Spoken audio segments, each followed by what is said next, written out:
40 सीटपैकी बिहारमधल्या 205 हे एकतर्फी सुपडा साफ, संपूर्ण विरोधात सुपडा साफ आणि काँग्रेसचा प्रामुख्याने काँग्रेसचे फक्त 243 पैकी 5 सीट आले.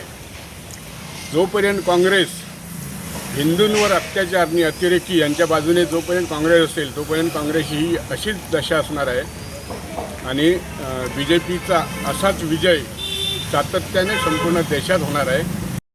या निवडणुकीचा इफेक्ट हा संपूर्ण महाराष्ट्रातल्या स्थानिक स्वराज्य संस्था आणि नगरपंचायत महानगरपालिकांच्या निवडणुकावर होणारच आहे. कारण जो मुद्दा ज्या मुद्द्याच्या विरोधात लोकांनी मतदान केलं आहे तो मुद्दा हा तळागाळापर्यंत आहे आणि त्याच्यामुळे ह्या विजयाचा पडसाद हे संपूर्ण महाराष्ट्रातल्या स्वराज्य संस्था निवडणुकांमध्ये होणार आहे.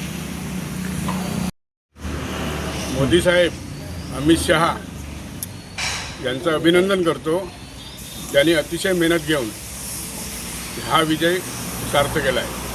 रणजित तावडे या संपूर्ण म्हणजे देशातल्या भाजपच्या फळीने अतिशय नियोजन करून हा विजय आपल्या पथात आणला आहे.